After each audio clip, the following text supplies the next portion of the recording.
know. After all this time, we're still winging it. That's why we love this, Julie, because we're always winging it. I know, but it makes it like, what's going to happen? So we see lots of reps today. We had a request last week from some of our viewers to do a best of 2021 so that they could get their lists together for Christmas shopping. Did anybody watch 60 Minutes yesterday? Missed it. Oh yeah.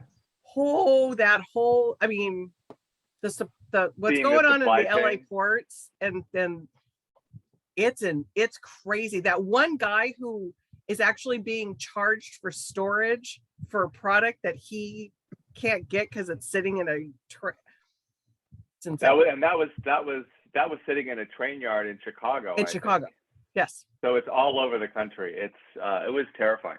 Yeah.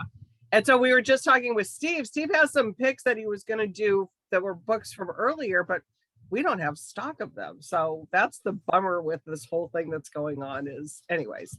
So yeah. we got lots of reps. We got lots of books to talk about. So I'm going to shut up, and it's going to go Steve, Andrea, Tom, Gabe, and Shannon, it looks like. So with that, Steve, start us off.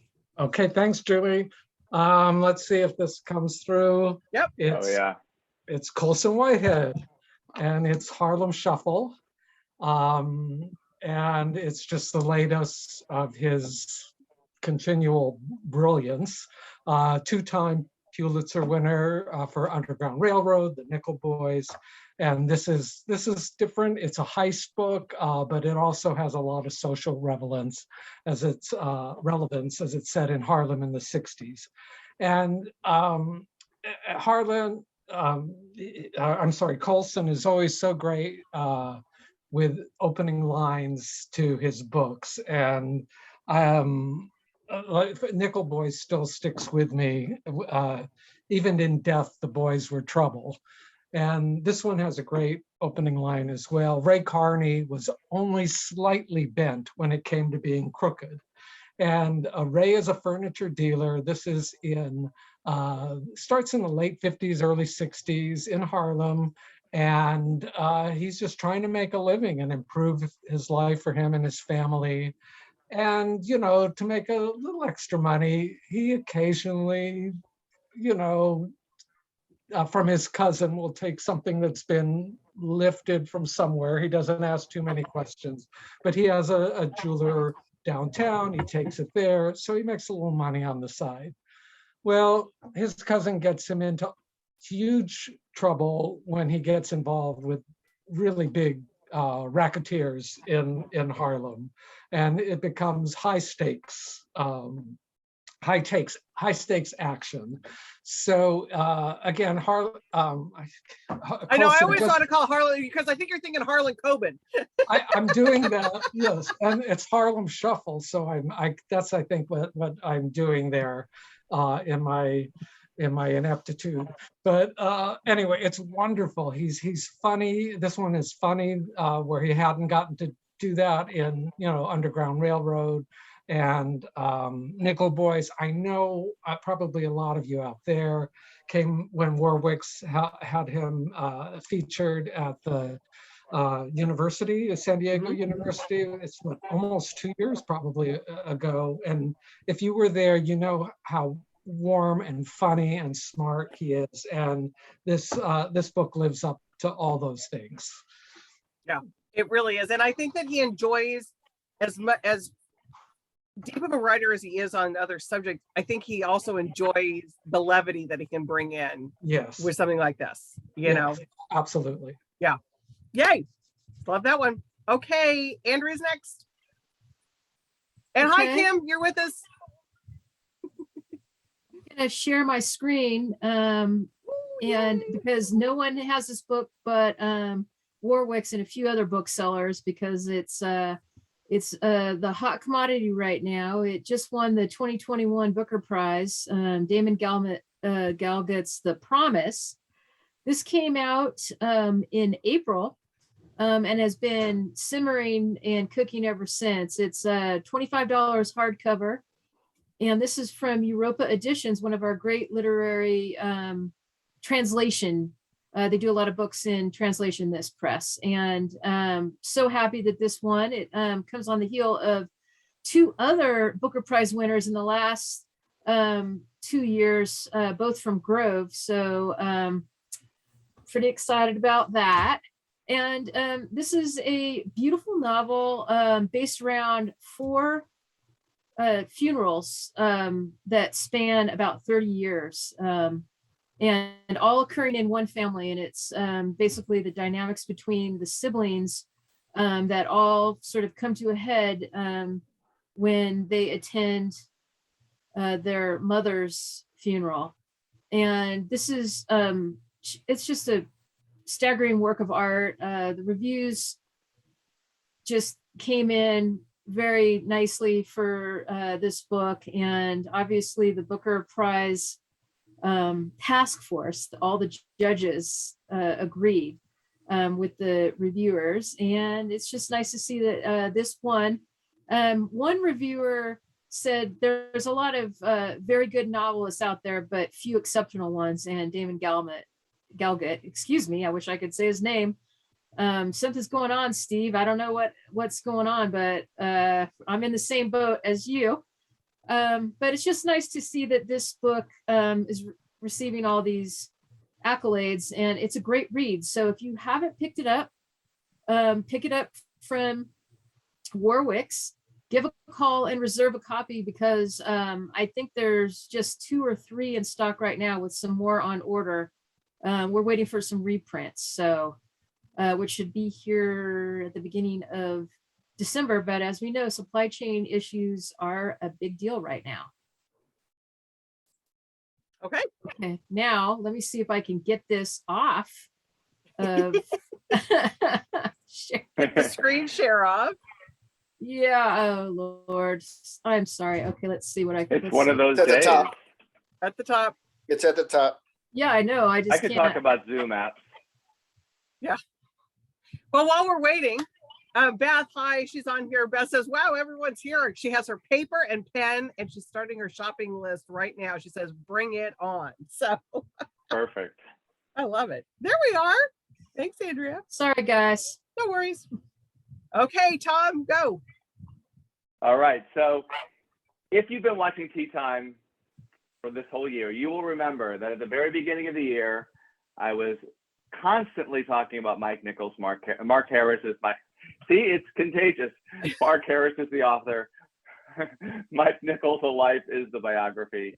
And so as I thought back on the year, this has stuck with me. I love this book. So here it is again. So Mark Harris is one of our, in my opinion, like the best writer about film that there is. His first 2 books are classics. They are Pictures at a Revolution and Five Came Back. This is his first biography, and it's the perfect marriage of subject and author. Mike Nichols, he made show business history over and over again, starting with when he collaborated in the comedy team of Nichols and May. Then he conquered Broadway, and then later Hollywood, but very soon Hollywood. He was in one of the rare EGOT winners. He won the Emmy, the Grammy, the Oscar, and the Tony. And if you think you may not, if you're wondering, have I ever seen a Mike Nichols film? I'm pretty sure you have. They're everything from Who's Afraid of Virginia Woolf and The Graduate to Working Girl and Primary Colors and The Birdcage. So he covered, his films have all different kinds of appeal to so many different audiences. And he was beloved by the people that worked with him, the actors, and especially the actresses. But in a funny way, they all loved him. They're his good friends, but in many ways, they didn't really know him. And that's what you get, with a biographer like Mark Harris. You really end up feeling like you have a very good idea of what made this man tick. He was unknowable in life, but he comes to life in the book. It's a masterclass in what makes Broadway shows and Hollywood films both successful and unsuccessful. But most of all, it's just a pleasurable read. It's filled with celebrities and glitz and glamour, but lots of insight into human character. So the Washington Post review, I'll leave you with this. Mark Harris's portrait of director Mike Nichols is a pleasure to read and a model biography appreciative yet critical, unfailingly intelligent, and elegantly written. So this, even though it's from the beginning of the year, I have a feeling it's going to show up. We're going to start to see a lot of 10 best lists. This is going to be one of those nonfiction books that shows up on those lists. And I think it's going to have a resurgence for the holidays. So if you know, is there a film lover or a Broadway lover in your life, this is a perfect gift. So Mike Nichols, A Life by Mark Harris. Well, and I think one of those things about a book like that too is that that's a great gift kind of a book, because there's probably something in it that everybody's going to recognize. You know what I mean? There's That's right. Absolutely. You know, especially Yeah, maybe you don't give it to a 20-something-year-old, but for anybody that's, 40 and above. I'd say that's right. Yeah. So. Yeah, because he moved in all different circles too. So there is something for everyone. It draws from so many, and it's a portrait of the last half of the 20th century, really, through his life. Right. And Andrea, back to your book on The Promise, it's like, I'm dying to get my hands on that one too. So I might have to arm wrestle one of the customers for it. So. Yeah, no, it's arm wrestling at Warwick. I know, I like it. Yeah, I want to see that. I know. I'll have to see. too. We'll have to see if anybody orders to. We'll see how the orders come in tonight, because I might be putting mine in too. Okay, Gabe, take her away. I am going to go too soon for that one. Cold Millions by Jess Walters, and this released, actually, this might have been a late fall book last year, but this is a big book for us. It's just out in paperback, and it is one of the books that I just really, really loved. I think if you want a big-hearted Western novel, a novel of the West by a writer who is just brilliant. Jess Walter is not a household name, but Jess Walter was nominated for I think he won actually an Edgar Award for Citizen Vince, which is almost a perfect book. He was nominated for a National Book Award for The Zero. So he's running the big time. He's been nominated for all the big prizes and has gotten a lot of really good recognition. His big breakout book, we did Beautiful Ruins, we did hugely well with. And it's a very different kind of a book from every book is different, which I think is the thing about Jess that is always fascinating. But he wanted to write something. He is from Spokane. He wanted to write something epic about Spokane. And this is just a great story. You have no idea Spokane was such a meeting of the world 100 plus years ago. There's a huge hotel that is still there that continues to thrive and prosper. It's at the very edge of the other side of the mountains and almost into the prairie. And it's a really unique kind of a place, but it was once a really big train town, a big industrial city, and a lot of action going on. So labor was a big issue here. And this novel is all about the labor movement.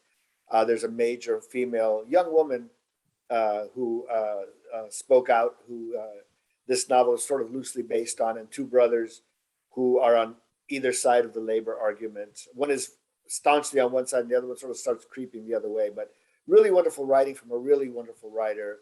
I'm always very proud of being from the West, and I think our fiction in the West is complicated and epic and beautiful. And this is, I think Jess Walters, it's the land of Wallace Stegner, it's the land of Jim Harrison, Ivan Doig. There's some really great writers in the West, and I'm always happy to bring something to the world that is representative where I come from. And I'm not in the Pacific Northwest, but it's still, we know what we like out here. I love Jess Walter, and he as a person is a great guy, but his writing is he just brings you right in. Right in. I mean, he's brilliant. I love him. So yay. Okay, this is fun for me too, because it's like I said, this was a hard one. Everybody had a hard time picking from their own list, and then I was just I had all of these people's lists to pick from. So Shannon, you go. Okay, I'm going to talk about, I hope you guys can see it. Damnation Spring by Ash Davidson. Speaking of great books from the West, this is it's a debut, which is the first thing I want to say, because it is not written like a debut. It's just assured and sweeping and epic and gorgeous. But it's set in 1977. up in the Pacific Northwest in a small logging town. And the main characters are this husband and wife, Rich and Colleen, and their young son, Chubb, who's maybe 4 or 5. And they're making their life. They have a little place in the woods, and Rich is a logger, and his father was a logger, and they're generations in this town. And Colleen is kind of a midwife, and she keeps helping women who are having miscarriages and birth defects, and she is suspicious of the water and of what is being sprayed and what that is doing to the water and what those implications are. And then Rich, on the other hand, has his lifelong dreams. He's taken all of their savings and purchased this grove where there's this one old growth tree that he thinks he can fell and kind of put them on a different path as a family. And so it's just gorgeous. The sense of place, I can't even convey how beautifully, what a beautiful job she does. You just really feel like you're there, and the small town politics, and it's just, you're empathetic to every single character in there. And it's this big brick of a book, but it doesn't ever once feel like you're slogging through something. I just didn't want it to end. I cried when it ended. So definitely one of my favorite novels of the year. And Ash, I know at some point she stopped in at Warwick's and signed copies. I don't know if there are any signed copies left. I don't know. I don't need. But yeah, definitely, it's beautiful. If you're ordering, and if you want to order, just when you're in the notes field, just ask if there are any signed copies available, and they will let you know that. Sarita's on here, Shannon, saying it was a memorable read. So yeah, it was a good one. Yay. Oh, and she did a lot of, she actually went up and did some intense research up there. Intense. She was born near there, and she didn't grow up there, but her background on it is that her parents always brought in drinking water because they were worried about this environmental issues. And she says to this day, their family doesn't trust the drinking water. But she did a lot of research, and so lovely. And she spent years working on this book, and she did this great on her own West Coast tour of books, independent stores all up and down the coast, making sure she signed copies for everyone. During the pandemic. No, trooper. I know. Okay, Kim. Hi, Kim. We haven't seen you in forever. We're so glad you're back. Oh, you're on mute. I can't do favorite books. I mean, 3 favorites. I can't pick 3. So I'm doing 3 that I read recently that are great. The first one is The Memoirs of Stockholm Sven. The Memoirs of Stockholm Sven is a debut by Nathan Ian Miller. It is this month's #1 indie next pick, and it is also longlisted for the Center for Fiction First Novel Prize. Set in Svalbard, an Arctic archipelago between Norway and the North Pole, this story begins in 1916 when 32-year-old Sven leaves Stockholm for a mining job in Svalbard, seeking adventure in the polar wilderness. After a mining accident leaves him disfigured, Sven moves to an even more remote location, an uninhabited fjord just below the North Pole. Sven manages to survive the first year in this harsh environment with the help of a Finnish trapper and a Scottish geologist, and he lives several years in isolation with a loyal dog and rare letters from the outside world. But one day, 2 unexpected visitors arrive, changing the course of Sven's life and bonding him to others.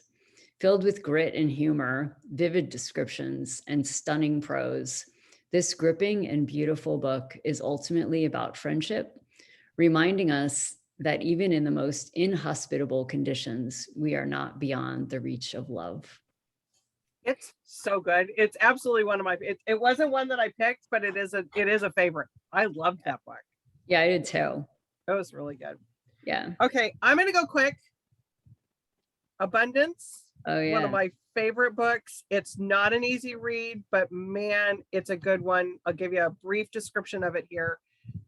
Henry did 5 years downstate for moving and selling counterfeit painkillers. Now he's home, but the mother of his child, an addict herself, has taken off, and he's responsible for their young son, Junior. Henry and Junior were recently evicted from their single-wide home and have been living in Henry's pickup, but things are looking up. Henry has an interview for a job that trains ex-cons for reintegration into the workforce. But getting there will be no walk in the park. Henry is working with less than $20. The truck is perpetually out of gas, and Junior is running a relentless fever. The novel plays out over the 24 hours before and after the job interview, but also jumps back in time to Henry's courtship with Junior's mom and his original arrest. Each chapter is titled and timed, and time is tracked by how much money Henry has to his name. Like this one, he has actually $300, but there's sometimes when he only has $0. The stress of Henry and Junior's poverty is felt viscerally on every page, and Jacob's debut is unforgettable portrait of incarceration's horrific wrath and aftermath. I loved this book.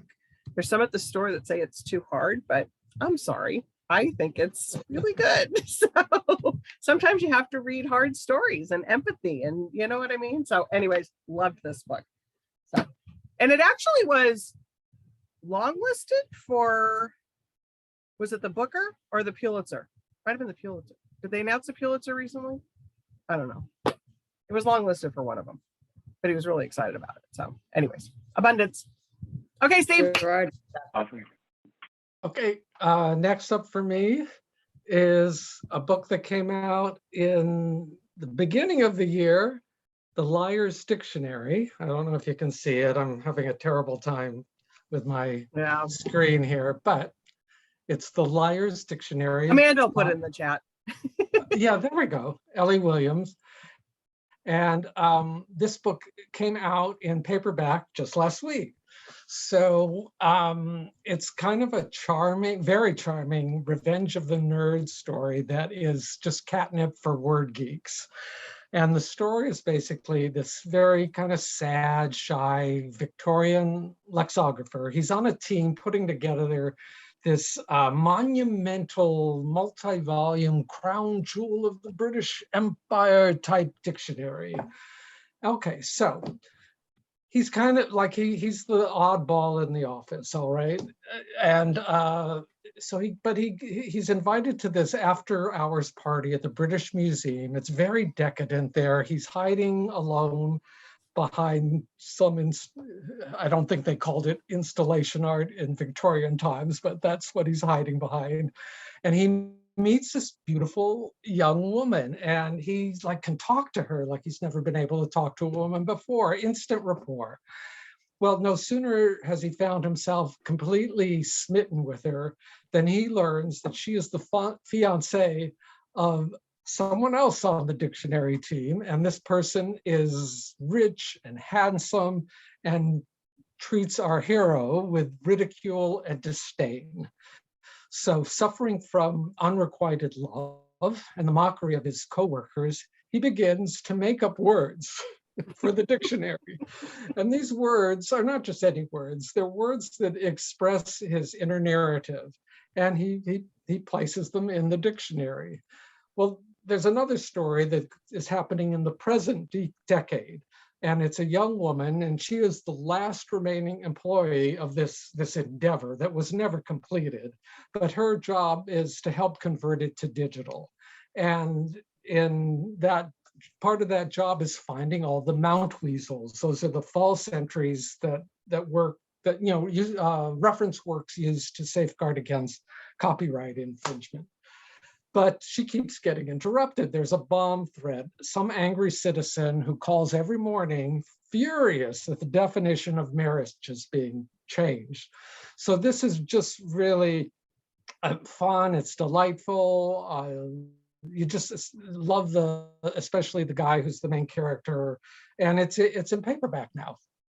It's so good. Okay, Beth, who asked us to do this, said that it's already wrapped and under the present, ready for the book nerd on her list. So, okay. Yay, Beth! Yay! I love that. I mean, I love that book. That's like I said, it was so hard to narrow this down. Everybody's got such good books this year. I love it. All right. Well, not that previous years were bad. It's just that this seems to be a very big year. Lots of books. So, okay, Andrea. Hey, thanks. I'm going to talk about a book that I haven't spoken about yet because it's not officially out, though there is no street date on this, and there's already some sales at Warwick's for this, plus a stack of signed copies of this book. Let me see. Small things like these. Can you see that? Yep. Now we can. Sort of. Yep. Sort of. This is $20 hardcover, and this is from Grove Press, one of our legendary presses that it's an honor and privilege to represent. This is destined to become a modern classic, from quote unquote an original and canonical presence in Irish fiction, says Colm Toivin. And this is I think a landmark new novel here. And it's the tale of one man's courage and a remarkable portrait of love, family, and doing the right thing. It's basically just a masterpiece, a quiet little masterpiece of one man doing the right thing. Claire Keegan, the author, is one of the most highly respected literary short story writers in the world. Her work's been lauded by Tobin, of course, Hilary Mantel, Anne Enright, Richard Ford, and has been compared to John Cheever, Annie Proulx, Chekhov, even the great William Trevor. She's been published in the New Yorker, Granta, Paris Review, Best American Stories. So you get the gist here. And basically, she's applying her magic to the novel here. And this is the first novel that she's had published in the States. And she's dropping the mic on this one, basically. So it just traces the story of this good man, our protagonist, who gathers and basically girds himself with moral courage after he encounters exploited and mistreated young women that are at work in the local convent. It's just, it's all revolves around an act of kindness that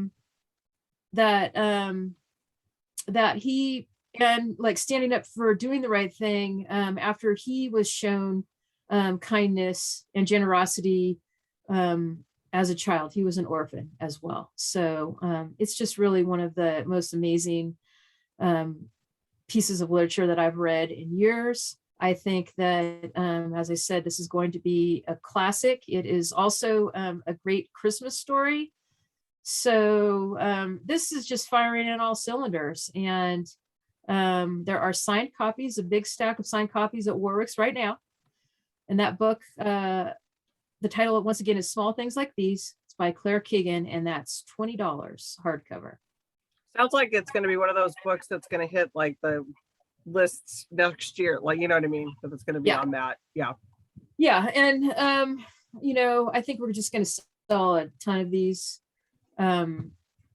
at all times of the year, but especially around Christmas time. It's just going to be one of those books that you'll see like in the front of stores from here on out during the holidays. Perfect. Okay, Tom, you're next. So I can't leave one of my favorite writers off of my favorite books of the year. So this is an earlier Ruth Ozeki.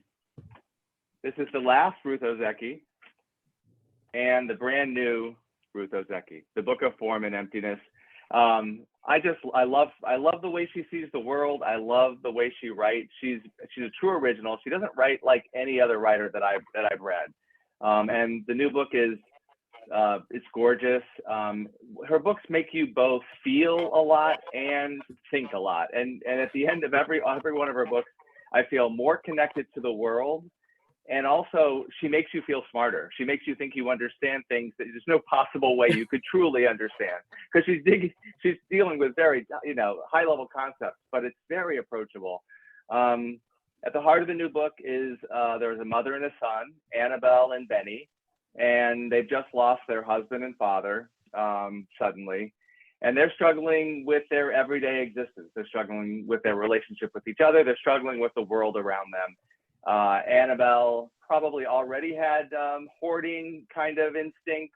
That becomes more pronounced in the wake of the death of her husband.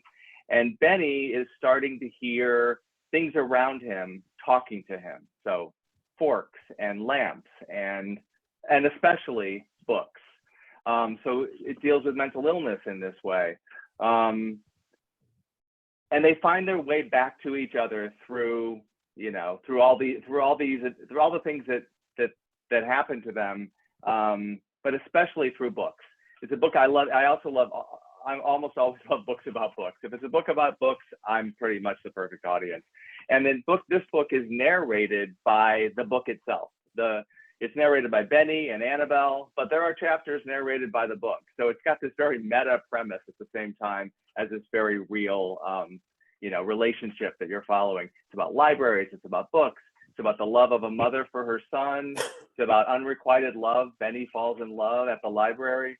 But it's really about how we're all connected, the interconnectedness of the things around us, which come from Ruth Ozeki is not only this great writer, but she's a Zen Buddhist priest. So Buddhism always plays, you know, is woven into the tapestry of the book. She's amazing. She's an amazing person, amazing writer. David Mitchell said, if you've lost your way with fiction over the last year or two, let the book of form and emptiness light your way home. So totally agree. Great gift this holiday season. Ruth Ozeki. Okay, Ruth Ozeki is a Zen Buddhist priest? Yeah. I did not know that. I always say I love that. Incredible. I love learning something new every day with you guys. All right.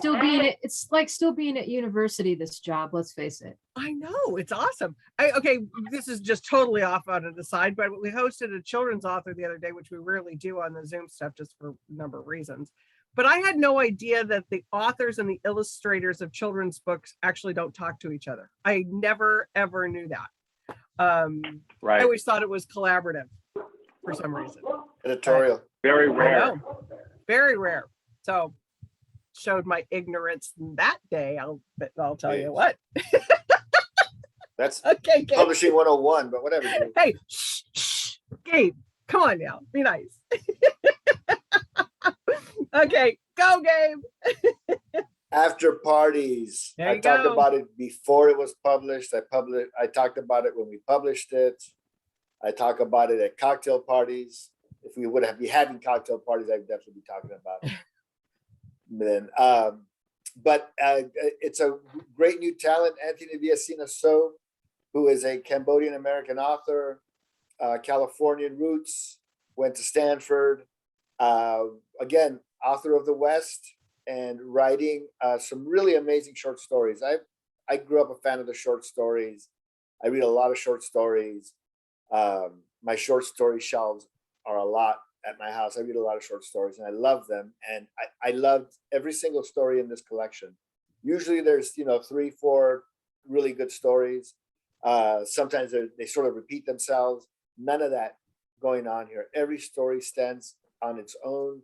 Every story is different from the previous, and the writing is amazing. He reminded me a lot of Reese DJ Pancake, who no one remembers except a handful of us, who died too soon. He died at 26, almost 27, suicide, and he left behind a collection of really, really amazing short stories about a group of people in West Virginia where he came from.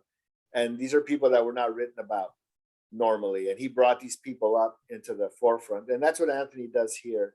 I just recently picked up some letters and diaries and stories of Reese DJ Pancake, and I saw it was a Library of the Americas, Tom. I don't know why this didn't come in the mail, but the Library of the Americas did a collection of. I don't know either. Should have. You got to check it out. Anyways, it's a wonderful collection. It's out there right now, and I think that's the kind of author that we have here. I think it's an author that people are going to be talking about it. Even though there's only one collection, they're going to be talking about it in down the road many, many years from now, because this is really an amazing collection of stories. Okay. And there are a lot of fans of that at Warwick's. I know Gerard absolutely loved it. So it's such a tragic story too. But anyways, so thank you. Shannon, Tom, you turned your camera off and now I've got you in the wrong order in here. So if I mess up later. Sorry, I had to deal with you may have heard the dogs. I was That's trying okay. to figure out. We like our dogs. Anyways, no worries. But if I skip over you, you'll know why. This whole break can't keep track. Anyways, go Shannon. Hey, this next one was neck and neck with a novel for one of my favorites of the year. So my fingers are crossed that Julie's going to talk about another one that I love. But I'm going to talk.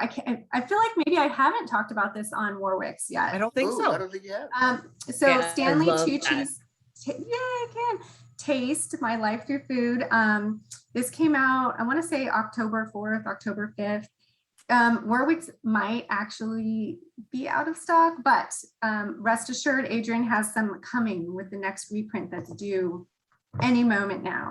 So anyways, this is Stanley Tucci's memoir, and I feel like it really transcends a celebrity memoir because it really is about food and his relationship to it, and like his life through his family's food. You know, he comes from a big Italian family, and it's about his grandparents' recipes and what his mom cooked him when he was sick, and you know what restaurant he had his with his first wife, what they ate for dinner.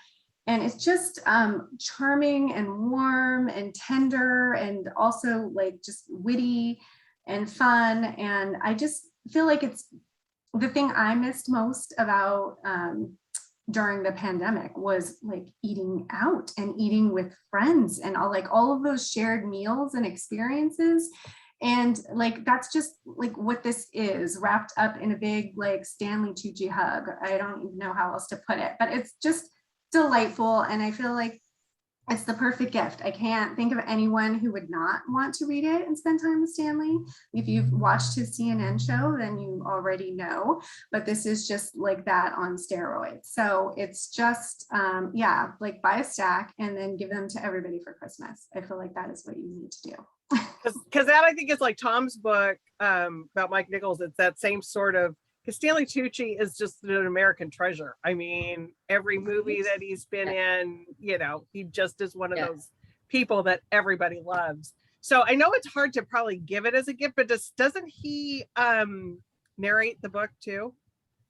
Yes, I think he does. And, Yes. yeah, and it's fabulous. So It just is a joy. Libro.fm, that could be a good gift for somebody, is give them a Libro membership or whatever, and then this could be one of the gifts for it, because he would talk to you in your ears, which wouldn't be a bad thing.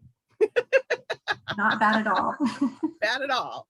along with the virtual hug that he's giving you. Correct. So virtual The hugs. Stanley Tucci hug. Stanley Tucci, come on, can't go wrong. Okay, Kim, go. Okay, my next book is Oh, look at, there's Tom. Still Life by Sarah Winman. Sarah Winman is the prize-winning author of Tin Man, and Still Life is her latest novel. It begins in Tuscany in 1944 as Allied troops are advancing in Western Europe, when a 24-year-old British soldier meets a 64-year-old art historian who has come to help identify and salvage precious artwork from the ruins of war. Kindred spirits, they form a deep friendship, and the course of events during their brief encounter shapes Ulysses' life over the next 4 decades. He never forgets his time in Tuscany after he returns to London, and an unexpected inheritance brings him back to this beautiful place several years later. As Ulysses builds a new life there, he is joined by a delightful cast of eccentric characters who come together to heal and to form a family. Through heartbreak, grief, and loss, this story is a celebration of friendship, love, art, and compassion. And it's just beautiful. Okay. I know Tom is happy about that. Oh, yes. Oh, Mary- yeah. Mary Thank you, Lee Kim. came in. Beautiful job. Mary Lou came in and told us that it was her absolute favorite book of the entire year. And so I had to wait my turn for it. But it is. I'm glad it you made it in the. We all love it. Yeah. But that is the power of booksellers with booksellers too, though. I mean, I don't think people understand that it's just like that thing that we do with each other is it's one of my favorite things. One of my favorite things to do is to get somebody else excited at the store about a book. Yeah. And to do that with customers too. Okay. Yeah. And yes, Shannon, I am going to talk about your book because I know which one you're talking about, but I'm going to talk about Beneficence first because I loved this book. The writing is incredible. This woman, yeah, right, Andrea? It's so good. So in the midst of a nearly perfect life, Doris Setner is thankful but weary. We can't ever know what will come, she says, when an unimaginable tragedy turns her family of 5 into a family of 4. Everything the center has held faith in is shattered.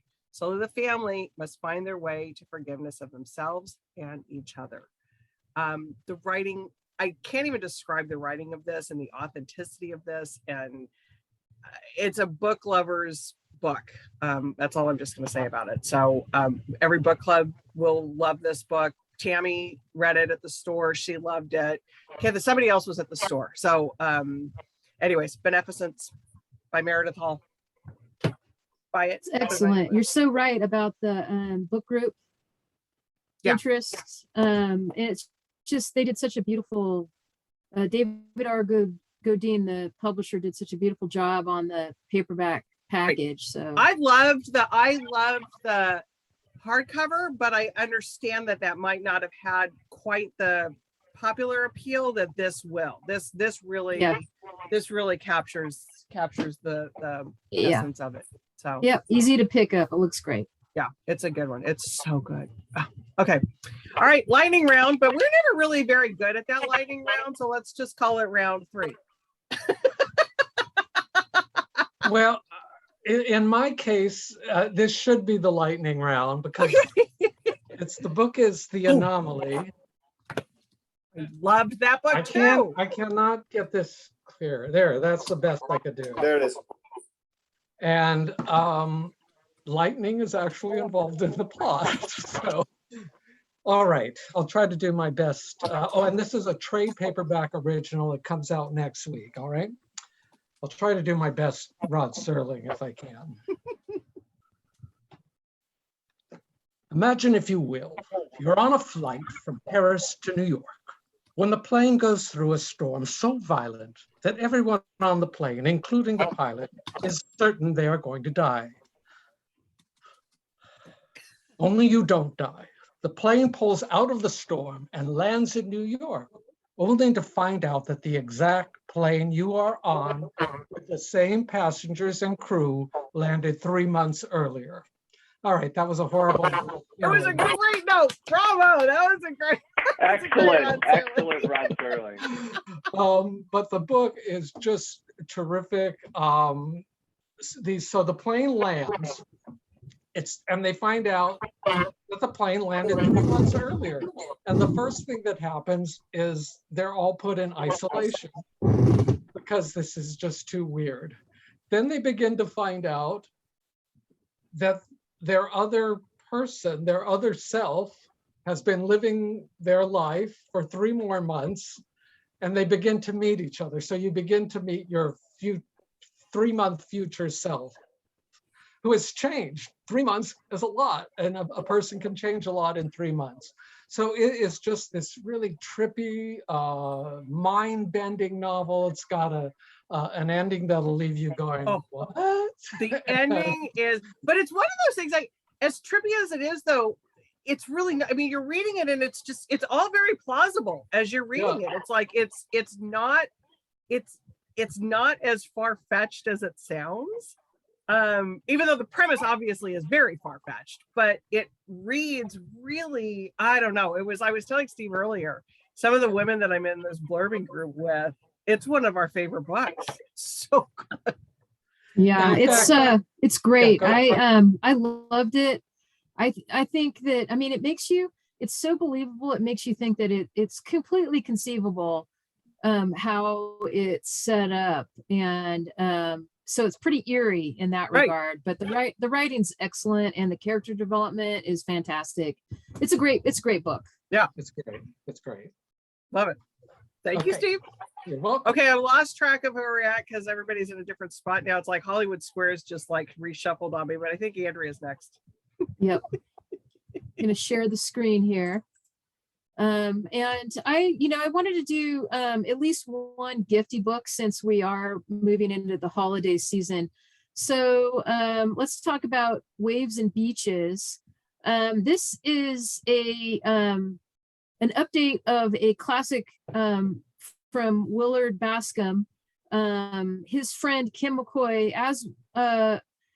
as Willard was dying, his lifelong friend, Kim McCoy, promised him that he'd find a way to get this book back into print that had been out of print for years, which is a shame in and of itself. But the happy ending here is Patagonia wanted to work with McCoy to get this back in print. And what they did with the packaging is just beautiful. So they've done some amazing artwork here for Waves and Beaches, and it's just a nice scientific survey of waves, beaches, tides, and is for scientists, conservationists, and anyone who loves the sea. And that's a perfect gift book for the Warwick's crowd for sure. It's $29.95. It came out in March. There's some in stock. I just checked. There's some in stock at Warwick's. So call and reserve a copy now. And it is very gifty, as I say up here. You can see that in my little notes. This is for buyer and manager. These notes are for buyer and manager, the fabulous Adrian Newell. But anyway, so that's Waves and Beaches, the powerful dynamics of sea and coast. Kim McCoy updating it for William Bascom from Patagonia, $29.95. Wait, don't I was going to say, don't quit sharing your screen. What do you have above it that you're comparing to Shuggie Bain and to what was the what was the Oh, that they added Shuggie Bain to the What comp Claire is that? Keegan, Oh. Claire Keegan, the Irish connection, the Irish Scots connection. Got it. I think Okay. that's kind of a stretch. I would never say that, but All right, because I was looking at that. I was like, wait, I saw who had those comps. I was like, what is that book that you've got there that's comp to that? And speaking Yeah. of Kim McCoy, he is local, and we did a virtual event with him for this book.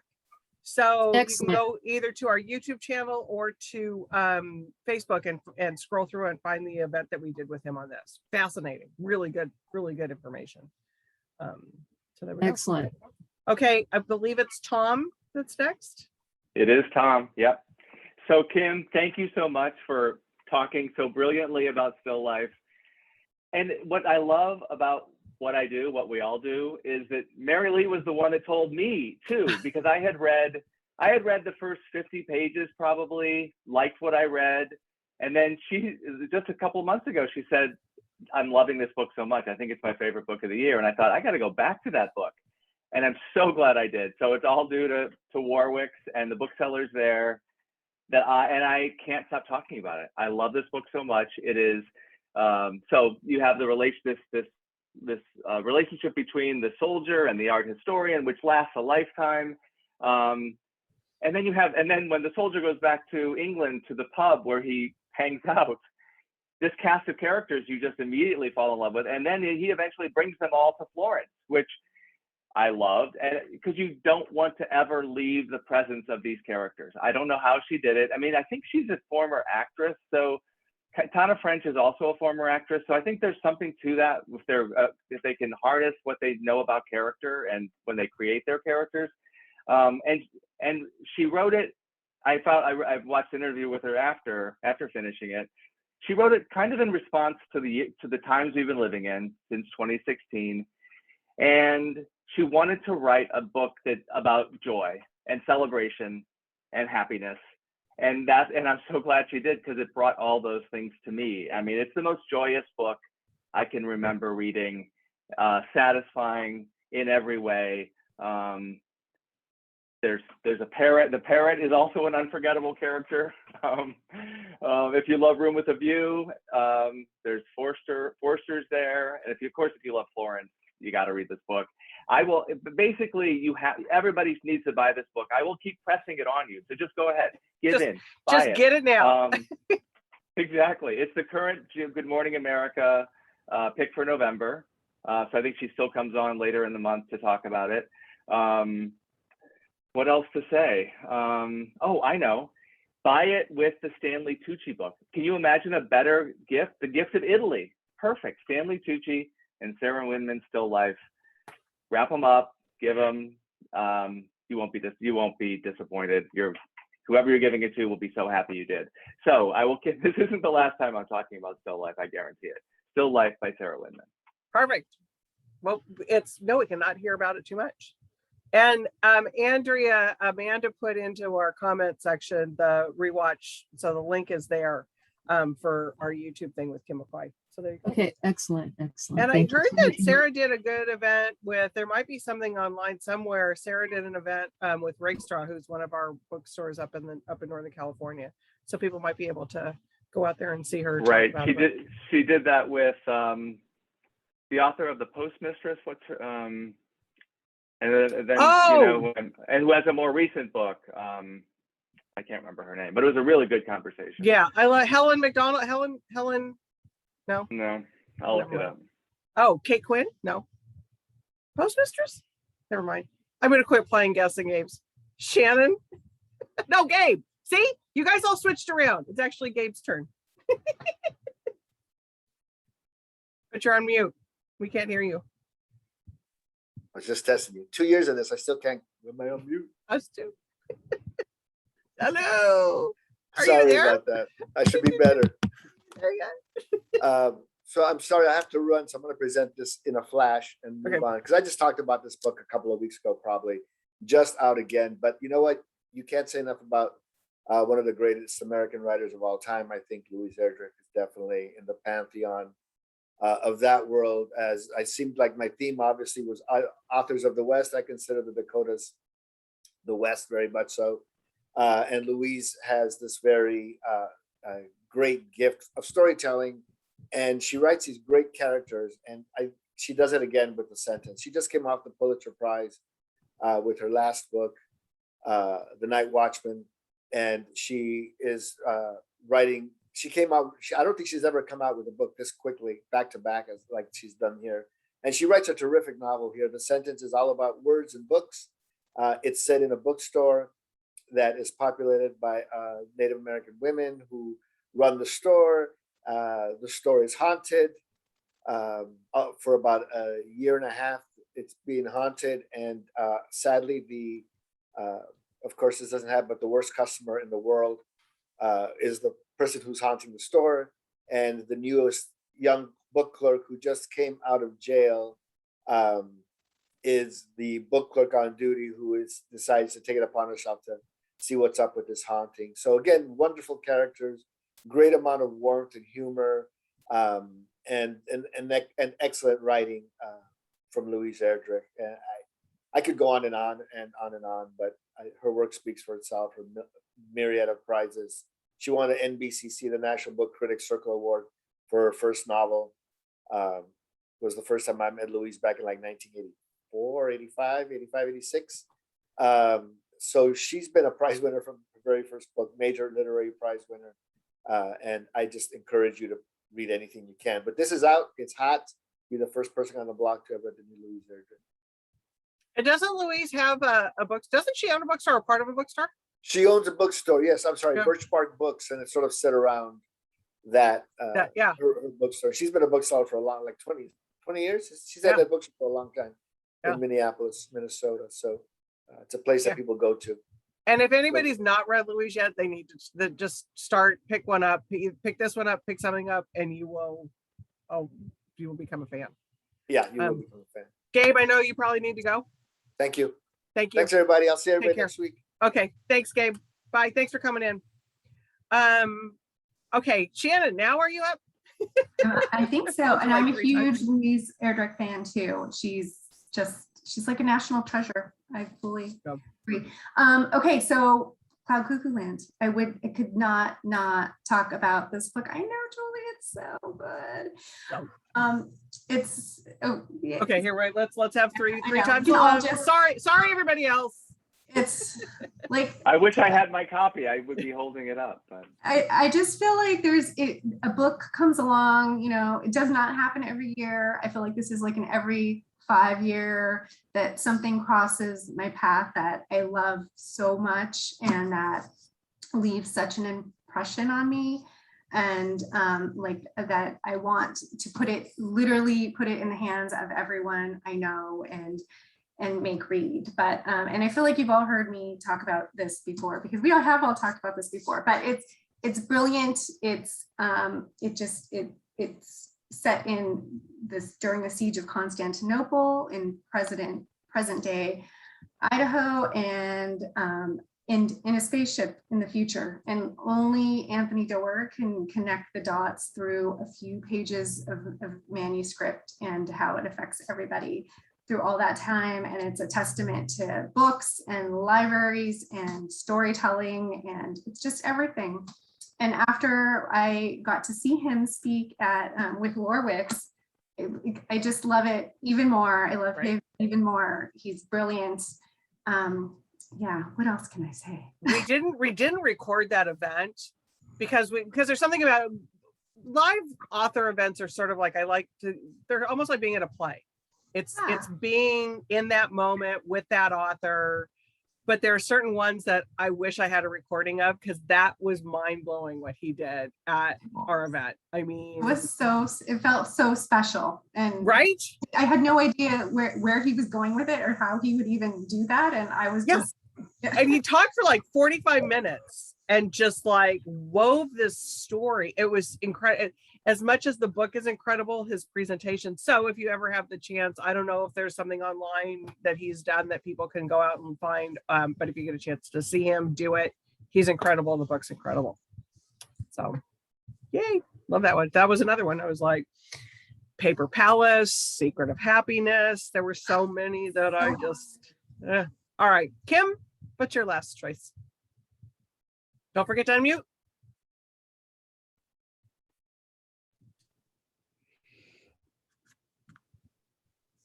Okay, my last pick is, and I figured I'd do a nonfiction and couldn't do Tucci, is Vanderbilt, The Rise and Fall of an American Dynasty by Anderson Cooper.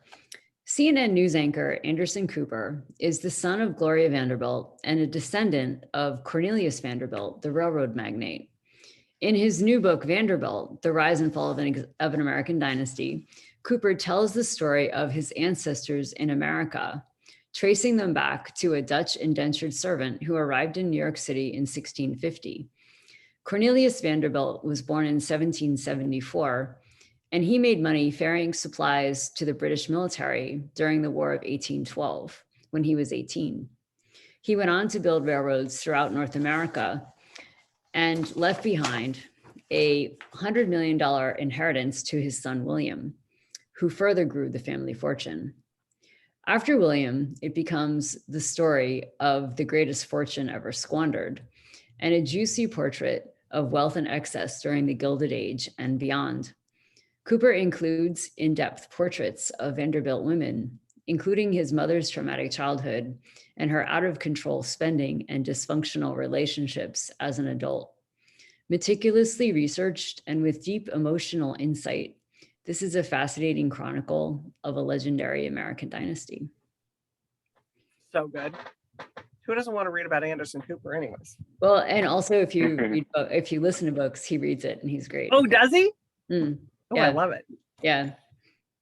All right, my last pick, and this one came out, I think, in January. So this one is still stuck with me, and I love this book. And this is going to be another one that's perfect for book clubs, and it's in paperback now. So it's like, if we're all going out and socializing and like hostess gift, instead of bringing a bottle of wine, bring a book. This is a great book club book. What Could Be Saved by Lise O'Halloran Schwartz. that's what the hardcover looked like. I'm going to show you what the paperback looks like.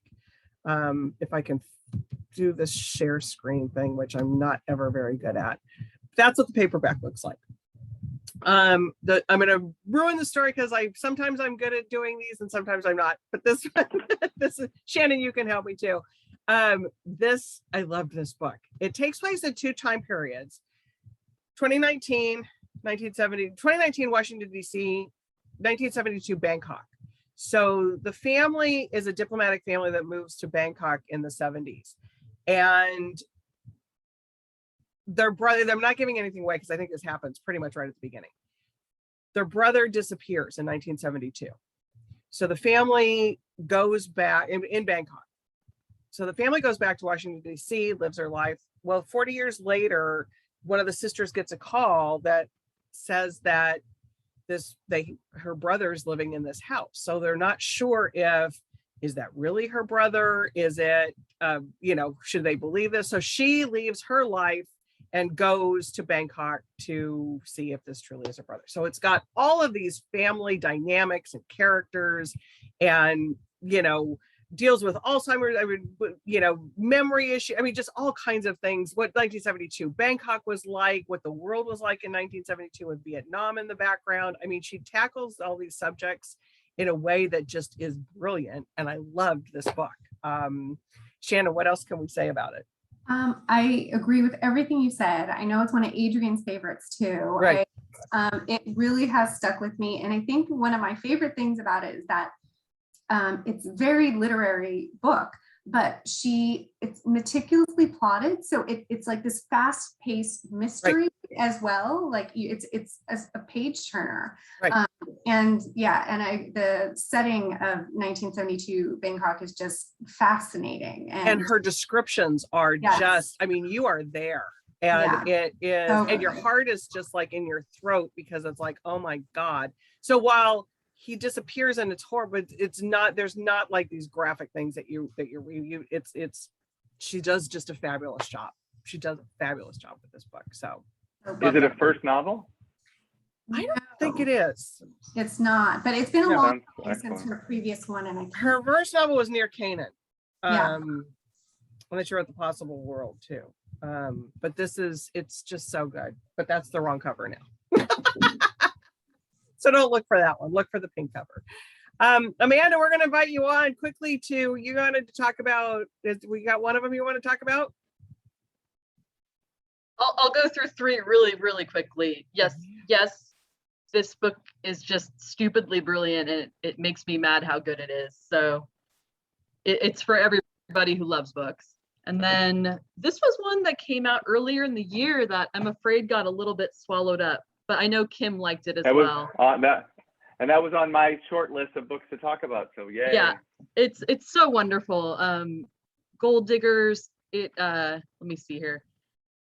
It's social satire and it's magical realism, and it just skewers the idea of the American dream in such a funny and clever and sweet and sensual way. And it's really unlike anything I've read before.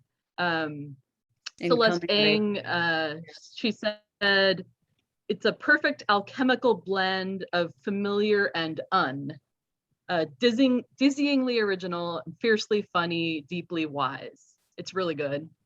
And I think it was a debut, Tom? Mm-hmm. It was, yeah. Okay. Mm-hmm. And then my favorite nonfiction book of the year, Fox and I, An Uncommon Friendship. Another debut author, and this was one of the Indies introduced books of the season when it came out. And if you know someone who enjoys nature writing, foxes, also books in general, this is just a wonderful, wonderful memoir that explores our relationship with nature and how we look at animals, and also how books shape our lives and the way we look at the world. Just wonderful writing that you can get swept away in. And I think Kim also enjoyed this one, if I remember correctly. So that's Fox and I. It's excellent. Thanks so much for talking about that. That was also on my short list. So So good. I think we could every month we could do a best of 2021 Yeah, It's true. exactly. We'd have all different books. Yeah. because there's so Yeah. many good books this Yeah. year, I swear. Yeah. This was really fun, you guys. Thank you everybody for showing up again for us. And our customers, this is a treat that you guys have our reps here. Who's Beth? It's like, thanks, let the shopping begin. Isn't that the truth, Beth? That's Let the right. shopping begin. That's right. Well, can I wrap up? That author we were trying to think of is Sarah Blake, the author of The Postmistress and The Guest House. The Guest House. Yeah. So she's the one that interviewed Sarah Windman at Up I North. need to go find that. I love her. I love Sarah Blake. She is The Guest Yeah. House was a really good book. That was a couple years ago, but I love that book. So yeah, I'll have to go see if I can find that and watch that interview. Okay, everybody, we went well over an hour, but there's lots of good books that everybody has to choose from for gift giving. So appreciate everybody taking their time to come in tonight. So happy holiday. Well, we'll see you on Monday. We got one more. We don't ever take a vacation days. Tea time is here, Right. whether it's just me spewing at you. Bye, everybody. bye. Bye. Bye.